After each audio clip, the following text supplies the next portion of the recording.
It's a new month, and that means it is time for another check-in, another exploration, another unboxing from the fine folks at Video Games Monthly. That means it is time to free what is ever encased in this cardboard conundrum to make sure that I am able to play these games, to let you know what I got, and let you know how the unboxing this month went. Now, if you guys have been watching for a while, if you've been watching the series, you will remember that last month I actually got two games that were broken. They didn't look good. Jungle Strike had a big fracture in the case, and Space Football was cracked all along the back. And I had some pretty harsh things to say about Video Games Monthly as a result. I wasn't impressed, I wasn't happy, I wasn't pleased, but to their credit, Video Games Monthly actually reached out and made things right. I got an in-box copy of Mortal Kombat for the Genesis, as well as a GBA game which has already been traded in and moved along down the road to someone else. Wasn't something I was interested in, but they reached out, they said, hey, you know what, that is not the way we want to do business, that is not how we want to do things.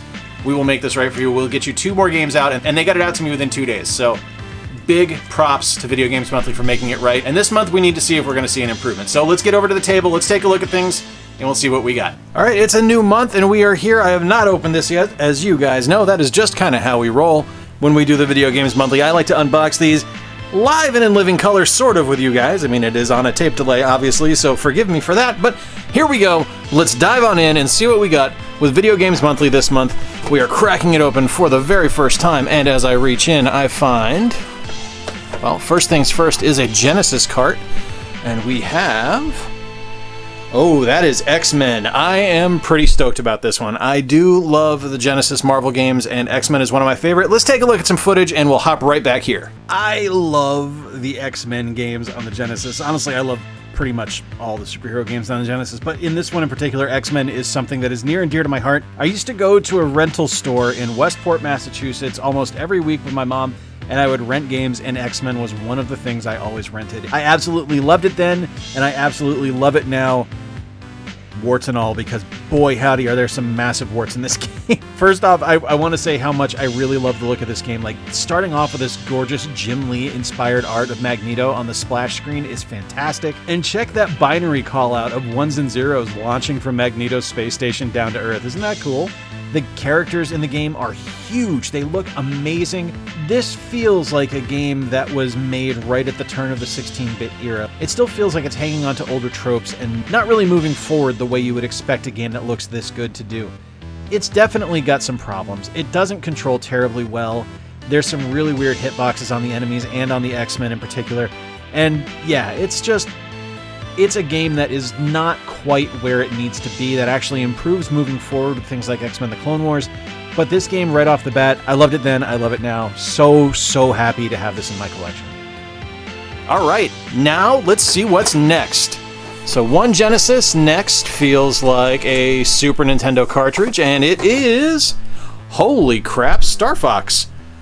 Wow, that'll do. I'm certainly not upset by that. Let's take a look at some Star Fox footage, and we'll be right back on this one, too.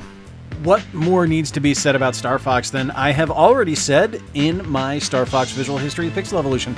Link to that will be in the card up above. Please click that. I put a lot of work into that one. I thought it was a really good video. But this game is a landmark title for Nintendo. It is a wonderful title. It is a signature character for the company of Nintendo, and it broke so much ground and made so many incredible improvements and changes to what Nintendo was doing at the time that it's kind of inspiring.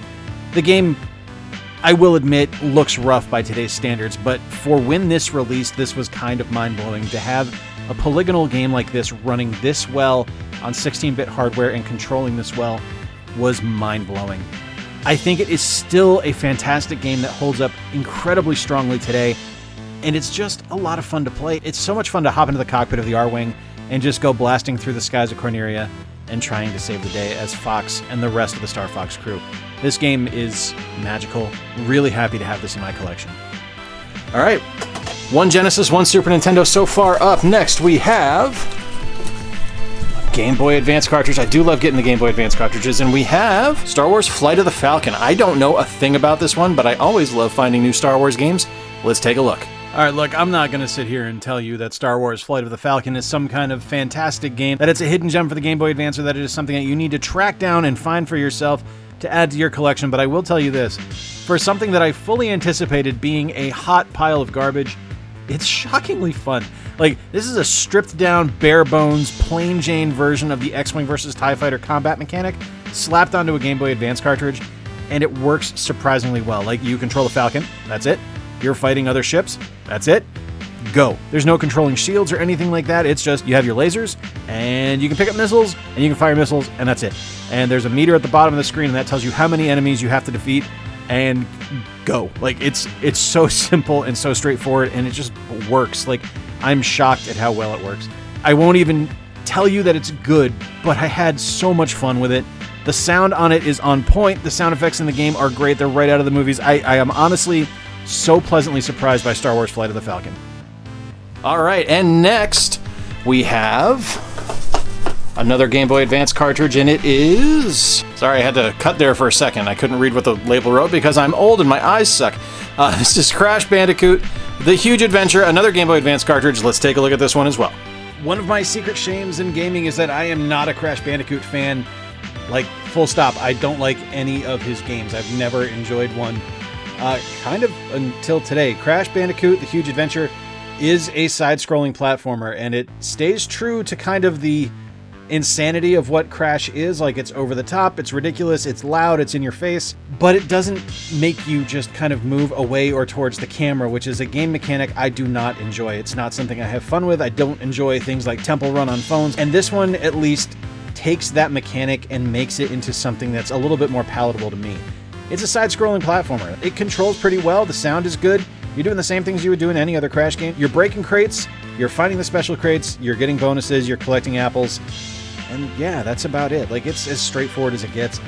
I mean, it's not something that I'm probably going to play terribly often, but it's nice to have a really simple 2D platformer to add into my collection to be able to play going forward.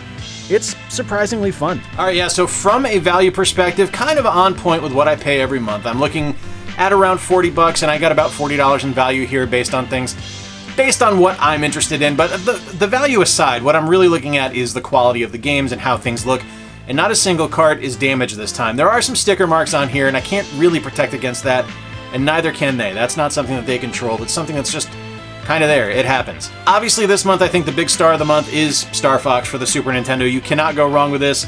And I also really loved getting X-Men here. I loved the X-Men games on the Genesis back when I was a kid. I've had a few questions from folks as well as to why I get Game Boy Advance games, and honestly, just basically because I love the console, and there were so many games released for it, and so many things that are just out there that I've never played. Like, there were definitely some things that I loved that I just overlooked, but these, it's always fun to get new things. So to get Crash Bandicoot and the Flight of the Falcon here, that's pretty neat. Mixed bag on the results here. They're not really my style of game, but still, neat to get them, neat to play them, neat to have them in the collection. These are things that I'm happy to have. Hey, let me know in the comments down below what your favorite game is that I received this month, and if there are any other game services out there that you subscribe to that you think I should take a stab at and take a chance on.